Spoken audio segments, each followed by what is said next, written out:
ከመሸ ስለ ኤርትራ 130 ሺህ ሰራዊት ጉድ ያስባለ መረጃ ወጥቷል። አንድ ዓለም አቀፍ ተቋም ስለ ኢሳያስ ጦር ጥብቅ የተባለ ወታደራዊ መረጃን አጋርቷል። ቢቢሲ ትግረኛ በበኩሉ የኤርትራ ጦር ጥብቅ ትዕዛዝ ዜጎቹ ላይ መጣሉን ዘግቧል። ከአስመራ ሁለት ከባባድ መረጃዎች ወጥተዋል። ኢሳያስ 120 ሺህ መደበኛ ሰራዊትና 130 ሺህ ተጠባባቂ ጦር ማዘጋጀታቸው ተነግሯል። እናስደምጣቸዋለን። በህወሓት ሽኩቻ የትግራይ ብሔርተኝነት አደጋ ላይ ወደቀ ሲሉ ጀነራል ታደሰ ወረደ ተናገሩ። ጀነራሉ ትግራይ የእርስ በርስ መጠፋፋት ፖለቲካ መስመር ውስጥ ገብታለች ብለዋል። በሌላ በኩል አንድ ተቋም የአማራና ኤርትራ ወታደሮች ከትግራይ በአስቸኳይ እንዲወጡ የሚል ማሳሰቢያ ይዞ ወጥቷል። እንመለስበታለን። በስህተት ወደ አካውንቱ የገባውን 3.5 ሚሊዮን ብር ለባለቤቱ የመለሰው ግለሰብ ምስጋና እየተቸረው ነው። በሌላ በኩል ግለሰቡን ብሩን መመለስ አልነበረብህም በማለት ሞኝ የሚሉት እንዳሉም ተናግሯል። በዝርዝር እናስደምጣችኋለን። ጤና ይስጥልን ውድ የአንድ አፍታ ቤተሰቦች፣ ሰላምታችን በያላችሁበት የዓለም ዳርቻ ይድረሳችሁ። ከአንድ አፍታ ለአሁኑ መደመጥ አለባቸው ያልናቸውን ዜናዎች ወደ እናንተ የምናደርስበት ሰዓት ላይ ተገኝተናል። አብራችሁን ትቆዩ ዘንድ ግብዣችን ነው።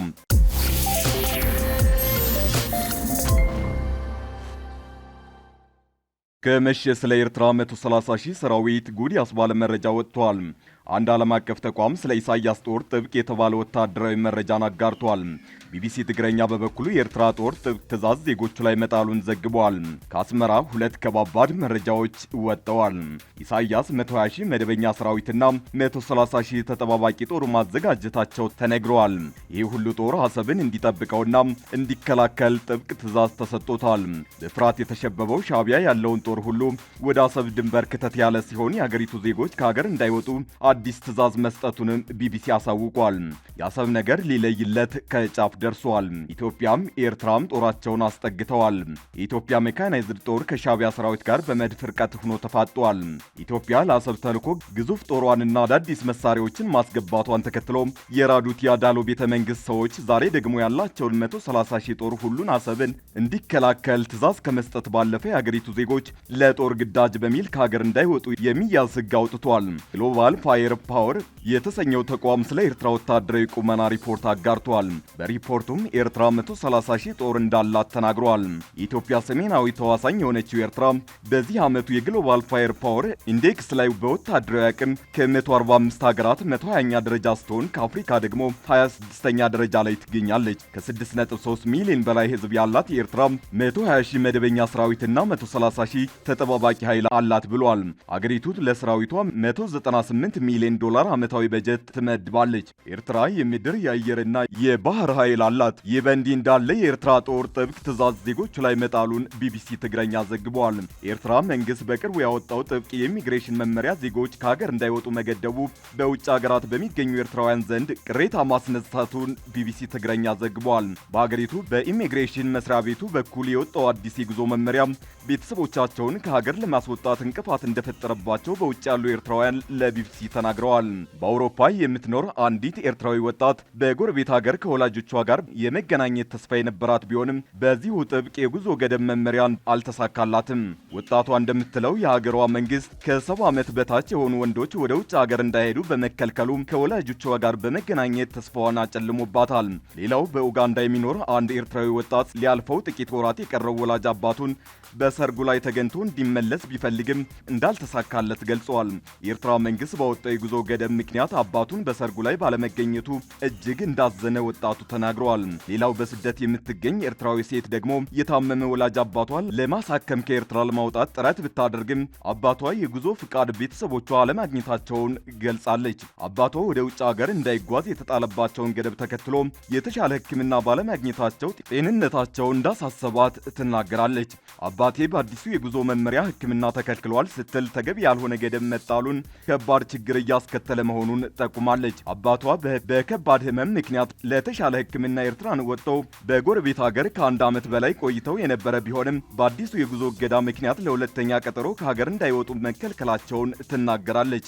የኤርትራ ዜጎቿ ከሀገር እንዳይወጡ የዕድሜ ክልል ገደብ ክልከላውን ያጠበቀችው ከኢትዮጵያ ጋር ውጥረት ውስጥ ከገባች በኋላ ነው። የመጀመሪያው የጉዞ ገደብ በዕድሜ ከ60 ዓመት በታች ያሉ ዜጎች ላይ የነበረ ሲሆን ከቅርብ ጊዜ ወዲህ ጠበቅ ብሎ ወደ 70 ዓመት ከፍ ብሏል። በኤርትራና በኢትዮጵያ መካከል ያለው ውጥረት እንደቀጠለ ቢሆንም ሚዲያ ላይ አጀንዳ መሆኑ በአንጻራዊነት ባለፉት 2-3 ሳምንታት ረገብ ብሏል። ሁለቱ ሀገራት ወደ ጦርነት ሊገቡ ጫፍ መድረሳቸው አንድ ሰሞን በስፋት ከተነገረ በኋላ የተለየ ለውጥ ባይኖርም አጀንዳው በተወሰነ ደረጃ ረገብ ብሏል። ምንም እንኳን ኤርትራ መሬት የተለየ ወታደራዊ እንቅስቃሴ እያደረገች ባይሆንም የጉዞ ክልከላው ጠበቅ ብሎ መቀጠሉን የቢቢሲ ዘገባ ያመላክታል። በኤርትራ በአሁኑ ወቅት የተጋነነ የወቅታዊ ሁኔታ መለዋወጥና ወታደራዊ እንቅስቃሴ አለመኖሩን ከምንጮቹ መስማቱን ዘገባው አመላክቷል። ይሁን እንጂ ዜጎች ከሀገር እንዳይወጡ የተጣለውን ክልከላ አሁንም በጥብቅ መመሪያ እየተፈጸመ ነው ተብሏል። ኤርትራውያን ከሀገር ለመውጣት ዕድሜያቸው ከተጣለው ገደብ በላይ መሆኑን የሚያረጋግጥ ደብዳቤ ከየአካባቢያቸው ወታደራዊ አደረጃጀቶች ማቅረብ ይጠበቅባቸዋል።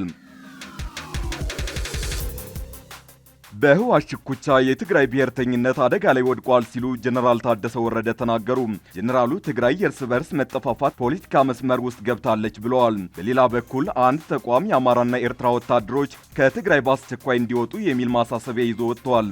በትግራይ ፖለቲካ ኃይሎች መካከል በተለይም በህወሓት መካከል የተፈጠረው አለመግባባት በትግራይ ብሔርተኝነት ላይ አደጋ መደቀኑን ጀነራል ታደሰ ወረደ ተናገሩ። ጌታቸውን ተከትለው ትግራይ በፕሬዝዳንትነት እየመሩ የሚገኙት ጀነራል ታደሰ ትግራይ የእርስ በርስ መጠፋፋት ፖለቲካ መስመር ውስጥ ገብታለች ብለዋል። ጀነራሉ ካቢኔያቸውን ሰብስበው ስለ ትግራይ ወቅታዊ ሁኔታና ቀጣይ አቅጣጫ በሰጡት ማብራሪያ የእርስ በርስ ሽኩቻቸው መጠቃቃትን ፈጥሯል ብለዋል። በተለይም የትግራይ ብሔርተኝነትን በህወሓት መካከል በተፈጠረው መከፋፈል በአካባቢነት እየተፈተነ መሆኑን ጀነራሉ ተናግረዋል። በህወሓት መካከል የተፈጠረው የተካረረ መጓተት የትግራይን ብሔርተኝነት ከማዳከም አልፎ እስከ ዲያስፖራው ማህበረሰብ የዘለቀ ህዝባዊ መከፋፈል መፍጠሩንም ተጠቁሟል። ጀነራሉ በቀጣይ 3 ወራት ትኩረት ሰጥተው ከሚሰሩባቸው ጉዳዮች መካከል ይህንኑን መከፋፈል ማጥበብ መሆኑን ገልጸዋል። በሌላ በኩል አንድ ተቋም የአማራና ኤርትራ ወታደሮች ከትግራይ በአስቸኳይ እንዲወጡ የሚል ማሳሰቢያ ይዞ ወጥቷል። የትግራይ ሲቪል ሶሳይቲ ድርጅቶች ባወጡት መግለጫ የኢትዮጵያ መንግስት የፕሪቶሪያውን ስምምነት መፈጸም አለመቻሉ በትግራይ ውስጥ አለመረጋጋት፣ ኢፍትሐዊነትና የግጭት ስጋት እንዲፈጠር አድርጓል ብለዋል። ድርጅቶቹ በመግለጫቸው ስምምነቱ ከተፈረመ በኋላ በክልል ውስጥ የተፈጠሩትን ጉዳዮች በዝርዝር ካቀረቡ በኋላ ከችግሮቹ ለመውጣት ብቸኛ መንገድ ስምምነቱ ሙሉ በሙሉ መተግበር ብቻ እንደሆነ ገልጸዋል። ከነዚህም መካከል በትግራይ ክልል ግዛት ውስጥ የሚገኙ የአማራ ታጣቂዎችንና የኤርትራ ወታደሮችን ጭምር ሁሉንም ኃይሎች ያለምንም ቅድመ ሁኔታ በአስቸኳይ ማስወጣትና ሁሉንም ተፈናቃዮች ደህንነታቸው በተጠበቀና በፈቃደኝነት ወደ ነበሩበት መመለስ የሚሉት ይገኙበታል። ከዚህ በተጨማሪም ለትግራይ ህዝብ የሚሆንና በትግራይ የሚመራ ግልጽና ሁሉን ያካተተ ፖለቲካዊ ውይይት ማድረግና ሰብአዊ መብት መከበርና መረጋገጡን የሚከታተል ነፃ ዓለም አቀፍ ገምጋሚ ቡድን እንዲኖር የሚሉ ሀሳቦችን አንስቷል።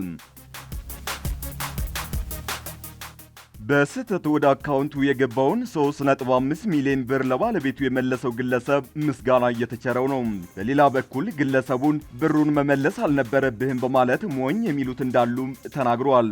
አቶ በህጉ ወልደ ሚካኤል የተባለ ግለሰብ ወደ አካውንቱ የገባውን 3.5 ሚሊዮን ብር ለባለቤቱ መመለሱን አስታውቋል። ግለሰቡ በተለያዩ ማህበራዊ ሚዲያዎች ላይ በስህተት ወደ አካውንቱ የገባውን 3.5 ሚሊዮን ብር ተመላሽ በማድረጉ በብዙዎች ዘንድ ምስጋና እየተቸረው ይገኛል።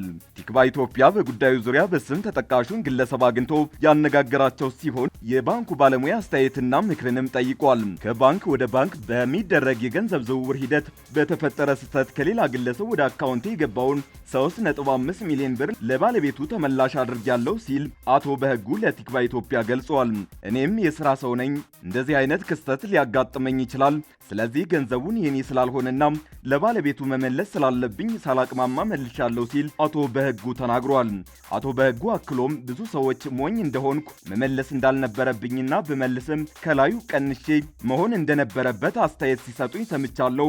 ዳሩ ግን ቅድም እንዳልኩት የኔ ያልሆነን ነገር የኔ አይደለም። በተለይም እኔ በቢዝነስ ዓለም ውስጥ እንዳለ ሰው ነገ በእኔ እንደሆነ በመረዳት ማድረግ ያለብኝን ነው ያደረኩት ብለዋል። በጉዳዩ ላይ የአዋሽ ባንክ ፊንፊኔ ቅርንጫፍ ኦፕሬሽናል ማናጀር አቶ ፉፋ ሰፋ ስለ ጉዳዩ ለቲክቫ ኢትዮጵያ ሲያስረዱ ከባንክ ወደ ባንክ በሚደረግ የገንዘብ ዝውውር አቶ ቦንሳ ታደለ የተባሉ የባንካችን ደንበኛ ከአንዱ ባንክ አካውንት ወደ ሌላ ባንክ አካውንት በአካል ተገኝተው በማንዋል ጽፈው ሂሳቡን ሲያስተላልፉ አንድ ቁጥር ተሳስተው ጽፈው በመስጠታቸው 3.5 ሚሊዮን ብር ወደ አቶ በህጉ ወልደ ሚካኤል አካውንት ተላልፏል ሲሉ ገልጸዋል።